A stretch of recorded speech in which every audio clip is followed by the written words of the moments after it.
অনেকেই খেয়াল করে থাকবেন হয়তো বছরের শেষে বা নতুন বছরের শুরুতে ব্যাংক থেকে হুট করে একটা মেসেজ আসে যে আপনার অ্যাকাউন্ট থেকে কিছু টাকা কেটে নেওয়া হয়েছে। এটা কেন কাটা হলো, কিসের টাকাই বা এটা, এই প্রশ্নটা কিন্তু অনেকের মনেই আসে। এটা খুব কমন একটা প্রশ্ন। তো আজকের আলোচনায় আমরা ঠিক এই বিষয়টা একটু ভেঙে দেখব। আমরা কথা বলবো ব্যাংক হিসাবে যে আবকারি শুল্ক বা এক্সাইজ ডিউটি কাটা হয় সেটা নিয়ে। আর সম্প্রতি এখানে একটা বেশ বড় পরিবর্তনও এসছে। আগে যেমন 1 লক্ষ টাকার বেশি থাকলেই এই শুল্কটা লেগে যেত, এখন কিন্তু সেই সীমাটা বাড়িয়ে 3 লক্ষ টাকা করা হয়েছে। হ্যাঁ, এটা অনেকের জন্যই একটা স্বস্তির খবর।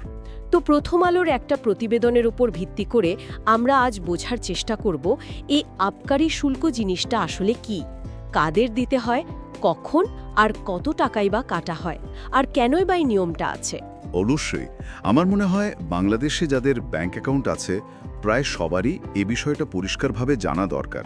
কারণ আবকারি শুল্ক মানে এক্সাইজ ডিউটি, এটা নিয়ে না প্রায়শই একটা ধোঁয়াশা থাকে লোকের মধ্যে। এটা আসলে এক ধরনের পরোক্ষ কর, মানে ইনডিরেক্ট ট্যাক্স। আমরা হয়তো সবসময় খেয়ালও করি না, কিন্তু এটা সরকারি রাজস্বেরও একটা অংশ। এর খুঁটিনাটি জানা থাকলে ওই SMS বা ব্যাংক স্টেটমেন্ট দেখে আর অবাক হতে হবে না। একদম। তাহলে শুরু করা যাক একদম গোড়া থেকে। এই আবকারি শুল্ক ঠিক কি? এটা সহজ করে বললে এটা হলো গিয়ে এক ধরনের পরোক্ষ কর, মানে ইনডিরেক্ট ট্যাক্স। সরকার সাধারণত কিছু নির্দিষ্ট জিনিসের ওপর, যেমন ধরুন সিগারেট তৈরি বা বিক্রি, বা কোনো সেবা যেমন মোবাইল ফোনে কথা বলা, আবার কিছু আর্থিক কাজের ওপরও, যেমন এই যে ব্যাংকে টাকা রাখা, এগুলোর ওপর এই ট্যাক্সটা বসায়। ঠিক। দেখুন, এটা কিন্তু সরাসরি আপনার আয়ের ওপর ট্যাক্স না, যেমনটা ইনকাম ট্যাক্সের বেলায় হয়। হ্যাঁ, এটা ইনকাম ট্যাক্স বা কর্পোরেট ট্যাক্সের মতো ডিরেক্ট ট্যাক্স না। ঠিক। এটা বরং কোনো একটা সুবিধা আপনি নিচ্ছেন বা কোনো একটা কাজ করছেন সেটার জন্য দিতে হচ্ছে। ব্যাংক অ্যাকাউন্টের ক্ষেত্রে আপনার অ্যাকাউন্টে যে টাকাটা থাকছে ওই ব্যালেন্সের ওপর ভিত্তি করেই এই শুল্কটা কাটা হচ্ছে। এখানে একটা মজার ব্যাপার হলো এই পরোক্ষ করগুলো কিন্তু আমাদের প্রতিদিনের জীবনে একদম জড়িয়ে আছে, যদিও আমরা হয়তো আলাদা করে সেগুলোর হিসাব রাখি না, তাই না? হ্যাঁ, যেমন ভ্যাট, আমরা জিনিস কিনি, ভ্যাট দিই। ঠিক তাই, ভ্যাটও একটা পরোক্ষ কর। এগুলো ওই প্রত্যক্ষ কর মানে ইনকাম ট্যাক্সের মতো অতটা চোখে পড়ে না আর কি। ব্যাংক অ্যাকাউন্টের আবকারি শুল্কও এরকমই। মানে এটা মূলত আমরা ব্যাংকের টাকা রেখে যে একটা সার্ভিস পাচ্ছি, একটা নিরাপত্তা পাচ্ছি, তার উপর ধরা একটা চার্জ বা ফি বলতে পারেন, যেটা শেষ পর্যন্ত সরকারের কোষাগারেই জমা হয়। সরকারের যে রেভিনিউ স্ট্রাকচার, এটা তারই একটা অংশ। আচ্ছা, এবার আসি ওই গুরুত্বপূর্ণ পরিবর্তনটার কথায়। গত বাজেট ঘোষণার সময় এই আবকারি শুল্কের নিয়মে একটা বেশ বড় সড় বদল আনা হয়েছে।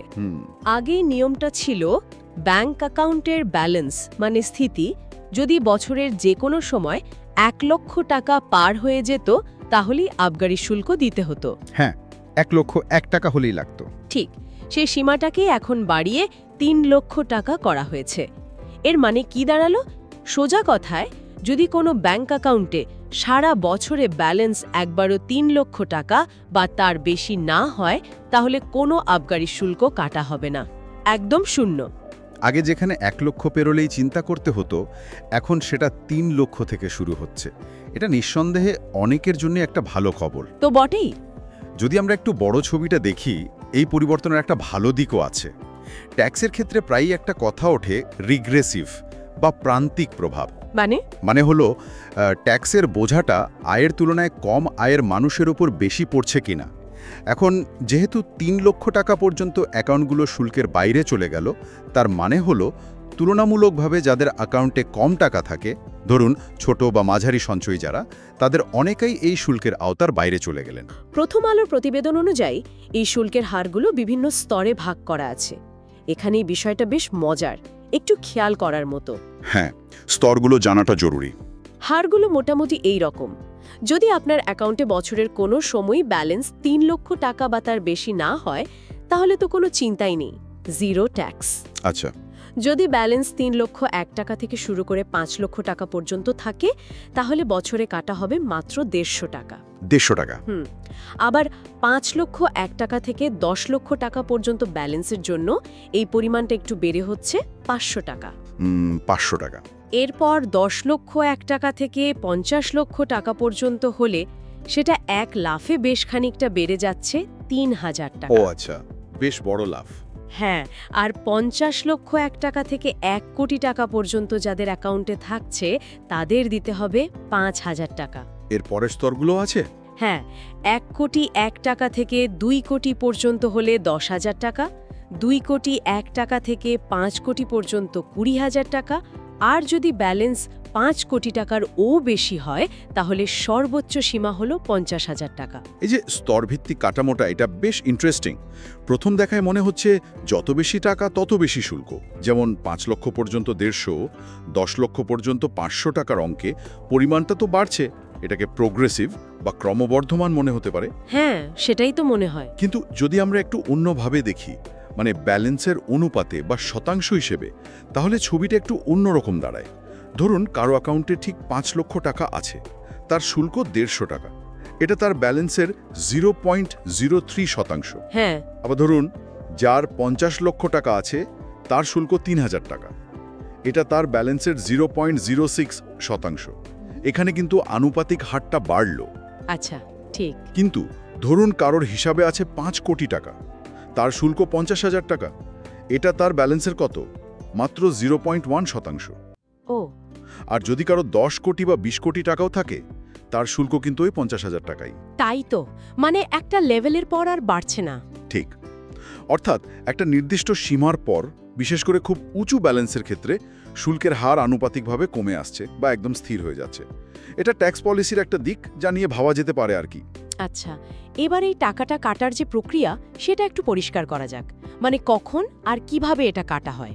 নিয়মটা হলো প্রতি ক্যালেন্ডার বছর, মানে জানুয়ারি থেকে ডিসেম্বরের মধ্যে কোনো ব্যাংক অ্যাকাউন্টে আপনার জমা টাকা বা ব্যালেন্স যদি বছরের যে কোনো একটা দিনেও একদিনের জন্য, হ্যাঁ, একদিনের জন্য যদি একবারের জন্য 3 লক্ষ টাকা বা তার ওপরের কোনো স্তরের সীমা ছুঁয়ে ফেলে, তাহলেই ওই বছরের জন্য নির্ধারিত হারে আবগারি শুল্ক লেগে যাবে। আচ্ছা, এটা তো গুরুত্বপূর্ণ পয়েন্ট। ধরুন আপনার অ্যাকাউন্টে প্রায় সারা বছর 2 লক্ষ টাকা ছিল, কিন্তু হঠাৎ একদিন একটা বড় অঙ্কের টাকা ঢুকলো, ব্যালেন্স বেড়ে হলো 3,50,000। হয়তো পরের দিনই টাকাটা আবার তুলেও নিলেন। তাহলেও কিন্তু বছর শেষে ওই 150 টাকা আবগারি শুল্ক কেটে নেওয়া হবে। বোঝা গেল। তবে বছরে যদি একাধিকবারও সীমা পার হয়, শুল্ক কিন্তু একবারই কাটা হবে, বছরে একবার। আচ্ছা, একবারই। আর এই টাকাটা সাধারণত কাটা হয় ডিসেম্বর মাসের শেষ দিকে, মানে শেষ কার্যদিবসে। তবে কখনো কখনো জানুয়ারি মাসের প্রথম সপ্তাহেও কাটা হতে পারে, আর তখনই গ্রাহকরা ব্যাংক থেকে ওই এসএমএসটা পান। এই প্রক্রিয়ার দুটো দিক দেখা যায়। একটা হলো প্রশাসনিক দিক, মানে ব্যাংক আর জাতীয় রাজস্ব বোর্ড এনবিআর এর জন্য বছরে একবার সব অ্যাকাউন্ট থেকে এভাবে শুল্ক কেটে নেওয়াটা খুব সহজ। প্রতিদিন বা প্রতি মাসের হিসেব রাখা তো অনেক ঝামেলার হতো। হ্যাঁ, তা তো বটেই। কিন্তু গ্রাহকের দিক থেকে দেখে এখানে একটা প্রশ্ন আসে কিন্তু। যেমনটা আপনি বললেন, বছরের 365 দিনের মধ্যে হয়তো মাত্র একদিনের জন্য কারো ব্যালেন্স 3 লক্ষ টাকা পার হয়েছিল, তাকেও পুরো বছরের জন্য ওই 150 টাকা দিতে হচ্ছে। আবার আরেকজন হয়তো সারা বছর ধরে 4 লক্ষ টাকা ব্যালেন্স রেখেছেন, তাকেও সেই একই 150 টাকাই দিতে হচ্ছে। এটা ঠিক। ভাবুন কারো হয়তো বছরের একটা দিন একটু বেশি টাকা ছিল, হতে পারে বাড়ি বিক্রির টাকা এলো বা বিদেশ থেকে রেমিটেন্স এলো, আর তাতেই পুরো বছরের শুল্কটা দিতে হয়ে গেল। হ্যাঁ, এটা একটু অন্যরকম শোনায় বটে। তো প্রশাসনিক সরলতার একটা ব্যক্তিগত প্রভাবও তো আছে এখানে। মানে নিখুঁত ফেয়ারনেস বা ন্যায্যতা বনাম প্রশাসনিক সরলতা, এই দুটোর মধ্যে একটা ব্যালেন্স করার চেষ্টা করা হয়েছে, যেখানে সরলতা হয়তো একটু বেশি গুরুত্ব পেয়েছে। এখানে আরেকটা খুব জরুরি বিষয় আছে যেটা নিয়ে অনেকের মনেই প্রশ্ন থাকে। যদি একজন ব্যক্তির নামে একাধিক ব্যাংক অ্যাকাউন্ট থাকে। হ্যাঁ, এটা খুব কমন সিনারিও। ধরুন একই ব্যাংকের বিভিন্ন ব্রাঞ্চে বা বিভিন্ন ব্যাংকে মিলিয়ে কয়েকটা অ্যাকাউন্ট আছে, তাহলে শুল্কের হিসেবটা কি হবে? সূত্র থেকে যা জানা যাচ্ছে, যদি একজন গ্রাহকের একাধিক ব্যাংক অ্যাকাউন্টে আবগারি শুল্ক কাটার মতো ব্যালেন্স থাকে, তাহলে কিন্তু প্রত্যেকটা অ্যাকাউন্ট থেকে আলাদা আলাদা করে শুল্ক কাটা হবে। ও আচ্ছা, মানে প্রতিটা অ্যাকাউন্ট আলাদা। হ্যাঁ। একটা উদাহরণ দিই, তাহলে পরিষ্কার হবে। ধরুন কারো মোট 4 লক্ষ টাকা আছে, কিন্তু সেটা 3টা ভিন্ন অ্যাকাউন্টে ভাগ করা, প্রতিটায় ধরুন 1,33,000 টাকার মতো। এক্ষেত্রে কোনো অ্যাকাউন্টে 3 লক্ষ টাকার সীমা পার করেনি, তাই কোনো শুল্ক কাটা হবে না। ঠিক। কিন্তু যদি এমন হয় যে কারো 3টে ভিন্ন অ্যাকাউন্টে প্রত্যেকটাতেই 4 লক্ষ টাকা করে আছে, তাহলে প্রতিটা অ্যাকাউন্টই তো 3 লক্ষ টাকার সীমা পার করেছে, তাই প্রত্যেকটা অ্যাকাউন্ট থেকে 150 টাকা করে, মানে মোট 150 গুণ 3 সমান 450 টাকা শুল্ক কাটা হবে। বোঝা গেল। মূল কথাটা হলো এই শুল্কটা ব্যক্তিভিত্তিক নয়, বরং অ্যাকাউন্ট ভিত্তিক, পার অ্যাকাউন্ট হিসেব হয়। ঠিক। এটা কিন্তু পুরো সিস্টেমটা কিভাবে কাজ করে সেটার জন্য একটা খুব গুরুত্বপূর্ণ দিক। ব্যাংকগুলো যখন শুল্ক কাটে, তারা একজন গ্রাহকের সব অ্যাকাউন্ট মিলিয়ে মোট কত টাকা আছে সেই হিসেব করে না। তারা প্রত্যেকটা অ্যাকাউন্টকে একটা আলাদা ইউনিট হিসেবে দেখে এবং সেই নির্দিষ্ট অ্যাকাউন্টের ব্যালেন্স অনুযায়ী শুল্ক প্রযোজ্য হলে কেটে নেয়। এটা ব্যাংকগুলোর জন্য কাজটা অনেক সহজ করে দেয়। ডেটা প্রসেসিংয়ের দিক থেকেও এটা সুবিধাজনক। কিন্তু একজন গ্রাহকের দিক থেকে ভাবলে, যিনি হয়তো নানা প্রয়োজনে সেভিংস, লেনদেন, স্যালারি অ্যাকাউন্ট, ডিপিএস এইসব মিলিয়ে একাধিক অ্যাকাউন্ট ব্যবহার করেন, তার কাছে ব্যাপারটা একটু অন্যরকম লাগতেই পারে। কারণ তার মোট সঞ্চয় হয়তো একই আছে, কিন্তু শুধু একাধিক অ্যাকাউন্ট থাকার কারণে তাকে হয়তো প্রত্যেকটার জন্য আলাদা করে শুল্ক দিতে হচ্ছে, যা তার মোট সঞ্চয়ের তুলনায় বেশি মনে হতে পারে। হ্যাঁ, এটা একটা ভাবনার বিষয়। মানে এটা প্রশাসনিকভাবে সহজ হলেও একজন সাধারণ গ্রাহকের জন্য কি এটা সবসময় ন্যায্য মনে হবে? যার হয়তো 5টা অ্যাকাউন্টে অল্প অল্প করে টাকা আছে, তাকে হয়তো মোট টাকার তুলনায় বেশি শুল্ক গুনতে হচ্ছে। এখন প্রশ্ন জাগতে পারে, কোন কোন ধরনের অ্যাকাউন্ট থেকে এই শুল্ক কাটা হয়? হ্যাঁ, এটাও জানা দরকার। উত্তরটা বেশ সোজাসাপটা। প্রায় সব ধরনের অ্যাকাউন্টই এর আওতায় পড়ে। প্রতিবেদনে যেমনটা বলা হয়েছে, মানে মোটা দাগে সব ধরনের ব্যাংক অ্যাকাউন্ট থেকে আবগারি শুল্ক কাটা হয়। সব? স্যালারি অ্যাকাউন্টও এর বাইরে নয়। আচ্ছা, স্যালারি অ্যাকাউন্ট থেকেও? হ্যাঁ, অর্থাৎ ব্যাংকে টাকা রাখলেই এই শুল্কের প্রশ্নটা চলে আসছে, যদি ব্যালেন্স ওই নির্ধারিত সীমা পার করে। এই যে প্রায় সব ধরনের অ্যাকাউন্টকে এর আওতায় আনা হয়েছে, এর পেছনে মূল কারণ সম্ভবত দুটো। প্রথমত রাজস্ব আদায় বাড়ানো, মানে ট্যাক্সের নেটটাকে যতটা সম্ভব বড় রাখা। যদি কিছু জনপ্রিয় অ্যাকাউন্টকে ছাড় দেওয়া হতো, তাহলে অনেকেই হয়তো সেদিকে টাকা সরিয়ে নিতেন, তাতে সরকারের রাজস্ব আদায় কমে যেতে পারত। ঠিক। আর দ্বিতীয়ত, এটা হয়তো এক ধরনের সমতা আনার চেষ্টাও, যাতে কোনো বিশেষ ধরনের অ্যাকাউন্ট ব্যবহারকারীরা বাড়তি সুবিধা না পান। তাই পলিসি মেকাররা সাধারণত এই ধরনের ইনডাইরেক্ট ট্যাক্সের আওতাটা বেশ বড় রাখেন। তাহলে এই সব কিছুর মানে কি দাঁড়ালো? মানে কেন সরকার ব্যাংক অ্যাকাউন্টের উপর এই আবগারি শুল্কটা চাপায়? এর পেছনের কারণগুলো কি? প্রতিবেদনে কয়েকটা কারণের কথা বলা হয়েছে। প্রথম এবং সম্ভবত সবচেয়ে মুখ্য কারণ হল জাতীয় রাজস্ব বোর্ড বা এনবিআর এর জন্য রেভিনিউ কালেক্ট করা। এটা সরকারি আয়ের একটা সোর্স। অবশ্যই, রাজস্ব আদায় তো মূল লক্ষ্য বটেই। দ্বিতীয়ত বলা হয় এর মাধ্যমে, মানে ইনডাইরেক্টলি হলেও, যাদের সঞ্চয় বেশি বা আয় বেশি তাদের কাছ থেকে ট্যাক্স নেওয়া যায়। তৃতীয়ত একটা যুক্তি দেয়া হয় যে এটা ব্যাংক হিসাবে লেনদেনে স্বচ্ছতা আনতে উৎসাহ দিতে পারে। চতুর্থত ফিনান্সিয়াল ডিসিপ্লিন বা আর্থিক শৃঙ্খলা প্রতিষ্ঠায় নাকি এর ভূমিকা আছে। আর পঞ্চম কারণটা হলো অ্যাডমিনিস্ট্রেটিভ সুবিধা, মানে প্রশাসনিক সুবিধা, যেটা নিয়ে আমরা আগেও কথা বলছিলাম। হ্যাঁ, ওই ব্যাপারটা। ব্যাংকগুলো নিজেরাই গ্রাহকদের অ্যাকাউন্ট থেকে টাকা কেটে সরকারি কোষাগারে জমা করে দেয়। এনবিআরকে এর জন্য আলাদা করে বিশাল কোনো আয়োজন করতে হয় না। এটা নিঃসন্দেহে খুব এফিশিয়েন্ট একটা মেথড। এই কারণগুলোর দিকে তাকালে একটা বিষয় বেশ পরিষ্কার হয়। অনেকগুলো কারণের কথা বলা হলেও, যেমন স্বচ্ছতা বা আর্থিক শৃঙ্খলা, এই ধরনের পরোক্ষ করের মূল চালিকা শক্তি কিন্তু সাধারণত রাজস্ব আদায়ই হয়ে থাকে।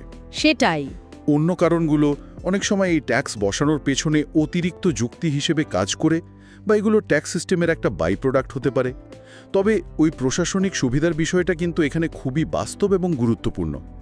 সরকারের পক্ষে দেশের কোটি কোটি ব্যাংক অ্যাকাউন্ট হোল্ডারের কাছ থেকে আলাদাভাবে এই তুলনামূলকভাবে অল্প অঙ্কের শুল্ক আদায় করাটা যেমন কঠিন হতো, তেমনি খরচ সাপেক্ষও হতো। হ্যাঁ, ভাবাই যায় না।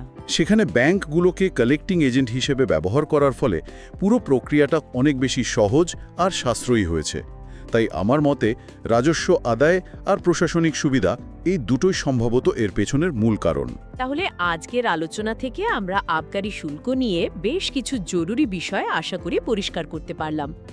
যদি এক কথায় সারসংক্ষেপ করি, ব্যাংক অ্যাকাউন্টে রাখা টাকার ওপর আবগারি শুল্ক হলো এক ধরনের পরোক্ষ কর। এটা বছরে একবার কাটা হয়, তবে শর্ত হলো অ্যাকাউন্টের ব্যালেন্স বছরের যে কোনো সময় নতুন নিয়ম অনুযায়ী ৩ লক্ষ টাকা বা তার বেশি হতে হবে। ৩ লক্ষ, হ্যাঁ। কত টাকা কাটা হবে সেটা নির্ভর করে অ্যাকাউন্টের সর্বোচ্চ ব্যালেন্স কোন স্তরে পড়ছে তার উপর। আর সম্প্রতি যেহেতু সর্বনিম্ন সীমাটা ১ লক্ষ থেকে বাড়িয়ে ৩ লক্ষ টাকা করা হয়েছে, তাই তুলনামূলকভাবে কম ব্যালেন্সের অনেক অ্যাকাউন্টধারী এখন এই শুল্কের আওতার বাইরে চলে গেছেন, যা তাদের জন্য অবশ্যই একটা ভালো খবর। নিঃসন্দেহে। আর সবচেয়ে জরুরি যে কথাটা মনে রাখতে হবে, এই শুল্কটা কিন্তু প্রতি অ্যাকাউন্টের জন্য আলাদাভাবে প্রযোজ্য, ব্যক্তির মোট সঞ্চয়ের উপর নয়। একদম ঠিক। আর এই পুরো আলোচনার শেষে একটা প্রশ্ন হয়তো আমাদের ভাবনার জন্য থেকে যায়, যেটা এই প্রতিবেদনের তথ্যের উপর ভিত্তি করেই উঠে আসছে। আমরা দেখলাম এই আবগারি শুল্ক ব্যবস্থায় প্রশাসনিক সরলতাকে বেশ গুরুত্ব দেওয়া হয়েছে, যেমন বছরে একবার কাটা, ব্যাংকে দিয়ে আদায় করানো, প্রতি অ্যাকাউন্টকে আলাদা গণ্য করা ইত্যাদি। হ্যাঁ, এখন ভাবনার বিষয় হলো এই ধরনের পরোক্ষ কর ব্যবস্থা, যেখানে প্রশাসনিক সুবিধা একটা বড় চালিকা শক্তি এবং যেখানে করটা ব্যক্তির মোট আর্থিক অবস্থার চেয়ে তার অ্যাকাউন্টের সংখ্যার ওপর বেশি নির্ভরশীল হয়ে পড়তে পারে, সেটা কি আয়ের উপর সরাসরি কর আরোপের যে নীতি তার সমকক্ষ বা তার চেয়ে বেশি ন্যায্য? এটা একটা বড় প্রশ্ন। অন্যভাবে বললে, প্রশাসনিক সরলতা পেতে গিয়ে আমরা কি নিখুঁত ন্যায্যতা থেকে কিছুটা দূরে সরে যাচ্ছি? এই সরলতা আর ন্যায্যতার মধ্যে সঠিক ভারসাম্যটা ঠিক কোথায় হওয়া উচিত, এটা ট্যাক্স পলিসি নিয়ে সবসময়ই একটা চলমান বিতর্ক এবং ভাবনার বিষয়।